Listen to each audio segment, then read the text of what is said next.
আমরা দেখাবো যে কিভাবে আপনি একটি হোয়াটসঅ্যাপ আপনার ৪ টা ফোনে ব্যবহার করতে পারবেন এবং এটি ওটিপি ছাড়াই আপনি একটি হোয়াটসঅ্যাপ আপনার ৪ টা ফোনে ব্যবহার করতে পারবেন। এর জন্য আপনাকে কি করতে হবে?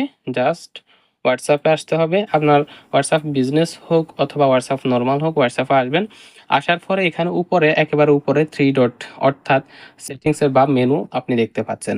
এখানে মেনুতে ক্লিক করার পরে এখানে দেখতে পাচ্ছেন নিচের থেকে ৩ নাম্বার অপশনটাতে আছে লিঙ্কেড ডিভাইস। এখান থেকে যেই লিঙ্কের ডিভাইসটি রয়েছে এই লিঙ্কের ডিভাইসে ক্লিক করবেন। ক্লিক করার মাধ্যমে এখানে দেখুন লিঙ্ক এ ডিভাইস একটি অপশন রয়েছে। এখান থেকে লিঙ্ক এ ডিভাইস ক্লিক করলে আপনার ফোনের পাসওয়ার্ড চাইবে অথবা এখান থেকে আপনার যদি ফিঙ্গারপ্রিন্ট সিস্টেম থাকে তাহলে ফিঙ্গারপ্রিন্ট চাইবে। তো ফিঙ্গারপ্রিন্ট দেওয়ার পরে এখানে একটি কিউআর কোড স্ক্যান করার জন্য একটি অপশন চলে আসবে। আপনার এখান থেকে কিউআর কোড স্ক্যান করবেন। এখন কিউআর কোড কোত্থেকে পাবেন, কিভাবে স্ক্যান করবেন? এর জন্য আপনি চলে যাবেন আপনার যে দ্বিতীয় ফোনটি রয়েছে ওই দ্বিতীয় ফোনে। দ্বিতীয় ফোনে যাওয়ার পরে আপনার অ্যাড অ্যাকাউন্টে ক্লিক করে 3 ডটে ওইখানে লিঙ্ক অ্যাপে ক্লিক করলে একটি কিউআর কোড শো করবে।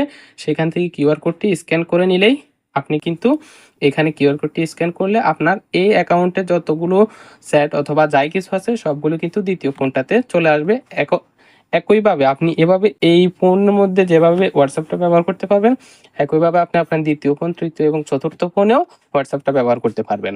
তো এটা ছিল আমাদের আজকের যে ভিডিওটার মূল টপিক, যে মেসেঞ্জার, ইমো এবং হোয়াটসঅ্যাপের কিছু সেটিংস যেগুলো খুবই গুরুত্বপূর্ণ এবং দৈনন্দিন জীবনে আমাদের কাজে লাগতে পারে। এই ধরনের ৩টা সেটিংস। একইভাবে আপনি কোন সেটিংস সম্পর্কে অথবা কোন অ্যাপ সম্পর্কে জানতে চান আমাদেরকে কমেন্ট করে জানাবেন। আপনাদেরকে জানানোর চেষ্টা করব যে কোন কাজটা কিভাবে করতে হয়। আশা করি আজকের এই ভিডিওর এই ৩টি সেটিংস আপনাদের কাজে আসবে।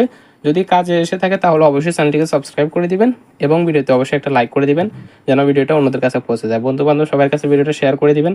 ভালো থাকবেন সবাই। দেখা হচ্ছে পরবর্তী ভিডিওতে। আসসালামু আলাইকুম।